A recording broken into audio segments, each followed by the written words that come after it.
17 अगस्त को है नाग पंचमी और इस दिन 23 सालों में महादुर्लभ संयोग बन रहा है, क्योंकि उसी दिन है श्रावण मास का सोमवार। एक तो इस दिन नागपंचमी है और दूसरे श्रावण का सोमवार भी है, जिसके कारण ये जो संयोग है ये बहुत ही महत्वपूर्ण है और बहुत ही दुर्लभ है। 23 सालों में ऐसा संयोग हमारे बीच में आ रहा है। नाग पंचमी और श्रावण सोमवार एक ही दिन पड़ रहा है। यदि आपने इस दिन शिव का पूजन कर लिया, यदि आपने इस दिन नाग देवता का पूजन कर लिया, तो आपके जीवन में शिव का तो आशीर्वाद मिलेगा ही मिलेगा, साथ ही साथ में नाग देवता का भी आशीर्वाद मिलेगा। शिव की भी कृपा प्राप्त होगी और नाग देवता का भी आशीर्वाद आपको प्राप्त हो जाएगा। इस दिन शिव जी का पूजन आराधन यदि आपने कर लिया तो इसका बहुत बड़ा फल हमें प्राप्त हो जाएगा।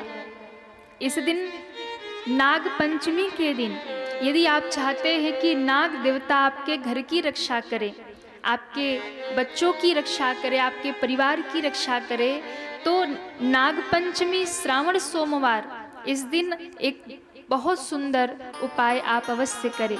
अपने घर के द्वार पर या गोबर से या गेरू से सुंदर नाग देवता का आप स्वरूप बनाइए और नाग देवता का स्वरूप बना करके उन्हें दूध दही पंचामृत से उनका अभिषेक करिए, उनका पूजन करिए, उन्हें गंगा जल समर्पित करिए। साथ ही साथ में पुष्प फल इत्यादि मिष्ठान इत्यादि प्रसाद समर्पित करें, आरती करें और फिर नाग देवता को प्रणाम करें। पूजन के बाद नाग देवता से प्रार्थना करें कि हे नाग देवता, आप समस्त सृष्टि के भार को अपने शीश पे धारण करने वाले हैं, आप महादेव के कंठ में विराजने वाले हैं, आप शेष भी हैं।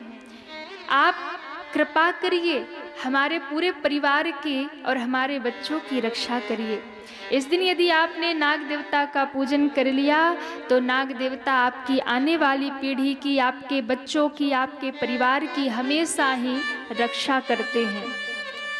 हम सनातनी सर्पों की पूजा करते हैं, हम सनातनी चूहे की पूजा करते हैं, हम सनातनी मोर की पूजा करते हैं, हम तो कंकड़ कंकड़ में शंकर का दर्शन करते हैं। कई बार जो नास्तिक होते हैं वो कहते हैं कि सनातनी जो हैं, हिंदू जो हैं, इनका दिमाग खराब है, ये सांप पूजते हैं, पशु पक्षियों की पूजा करते हैं, पर वास्तव में हम सनातनी प्रकृति की पूजा करते हैं। यदि प्रकृति नहीं होगी तो फिर जीवन नहीं होगा। प्रकृति से ही मनुष्य जी रहा है, प्रकृति से ही जीवन है, इसलिए हम प्रकृति की पूजा करते हैं। हम सांप भी पूजते हैं, हम पहाड़ भी पूजते हैं, हम वृक्ष भी पूजते हैं, हम नदियों को पूजते हैं। ये हम सनातनी गौरव के साथ में प्रकृति की पूजा करते हैं, क्योंकि प्रकृति ही ना रही तो जीवन कहाँ रहेगा। तो इस बार 23 सालों में दुर्लभ महासंयोग बन रहा है। 17 अगस्त को नाग पंचमी है। इस दिन यदि आप चाहते हैं कि आपके घर में नाग देवता की कृपा रहे, महादेव की कृपा रहे, तो इस दिन बहुत विशेष ध्यान रखिए। इस दिन हम क्या करें और क्या ना करें। नाग पंचमी के दिन भूल कर भी ये गलती मत करिएगा। सबसे पहली बात, नाग पंचमी के दिन अपने घर में लोहे के तवे पर रोटियां मत बनाइए, क्योंकि तवे को नाग देवता के फन का स्वरूप माना गया है, इसलिए इस दिन तवे पर भोजन बनाना वर्जित है। दूसरा कार्य, इस दिन चाकू छुरी इत्यादि का प्रयोग नहीं करना चाहिए। इस दिन सुई धागे का प्रयोग नहीं करना चाहिए। तीसरी बात, इस दिन जमीन में, धरती में गड्ढा नहीं खोदना चाहिए, इसका भी पाप लगता है। और सबसे बड़ी गलती हम लोग क्या करते हैं, कई बार जीवित सर्प को दूध पिलाने के चक्कर में पड़ जाते हैं। पर जीवित सर्प को कभी भी दूध नहीं पिलाना चाहिए। नाग पंचमी के दिन जो प्रतीकात्मक है, यानी मूर्ति रूप में जो नाग देवता हैं, हमें उनका पूजन करना चाहिए, उन्हें दूध समर्पित करना चाहिए। या फिर मिट्टी या गेरू से भगवान का स्वरूप, नाग देवता का स्वरूप बना करके उनकी पूजा हमें करनी चाहिए। तो इस बार नाग पंचमी के दिन इन बातों का आप विशेष ध्यान रखें। साथ ही साथ में इस दिन श्रावण का सोमवार भी है। नाग देवता का आशीर्वाद हमें प्राप्त हो गया।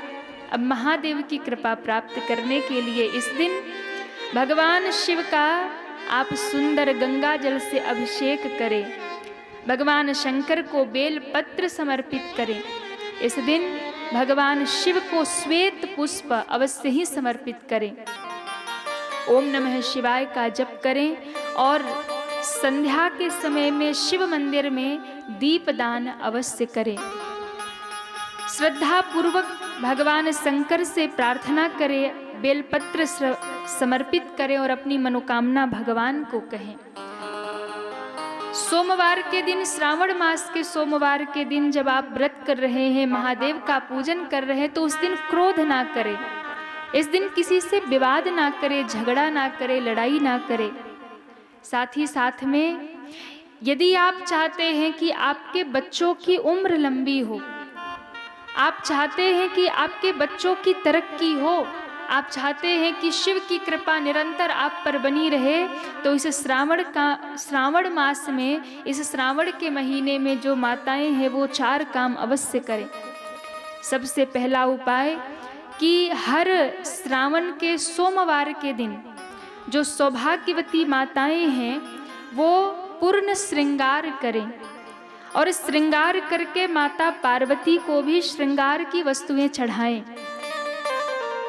यदि आप ऐसा करती हैं, माता पार्वती को श्रृंगार की वस्तु समर्पित करती हैं, तो इससे आपको अखंड सौभाग्य का वरदान माता पार्वती से प्राप्त होता है।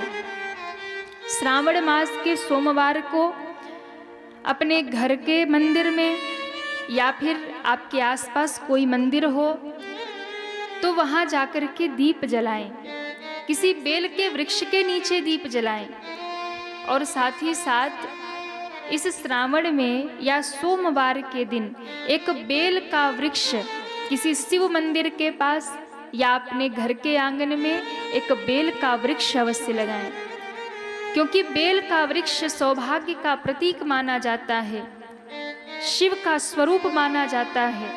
शास्त्र कहता है जैसे जैसे वो बेल का वृक्ष बढ़ेगा वैसे वैसे आपके जीवन के सारे संकट समाप्त होते चले जाएंगे। बेल के वृक्ष की बहुत बड़ी महिमा शास्त्रों में बताई है। श्रावण मास में जो सौभाग्यवती माताएं हैं वो सोमवार के दिन हरे वस्त्र, हरी चूड़ियाँ और हरे श्रृंगार धारण करें और माताएं मेहंदी अवश्य लगाएं। इससे सौभाग्य बढ़ता है, ये सौभाग्य का प्रतीक माना जाता है। साथ ही साथ में चौथा काम आपको करना है कि सौभाग्यवती माताओं को कभी भी अपनी मांग सूनी नहीं रखनी चाहिए। उन्हें चाहिए कि निरंतर ही वो अपने श्रृंगार धारण करें। इससे महादेव और माता पार्वती बहुत प्रसन्न होते हैं और आपके परिवार पर कृपा बरसाते हैं। शिव की कृपा हो जाए, भगवती की कृपा हो जाए तो आपके जीवन में प्रसन्नता, सुख, समृद्धि स्वयं ही प्राप्त हो जाती है। तो भगवान शिव की कृपा पाने के लिए, माता पार्वती की कृपा पाने के लिए श्रावण मास में इन सब चीज़ों का हम विशेष ध्यान रखें। शिव का अभिषेक करें, शिव को जल चढ़ाएं, शिव मंत्र का जप करें, महादेव का ध्यान करें या फिर गुरु मंत्र का जप करें तो आपको इसका अनंत गुना फल प्राप्त होता है।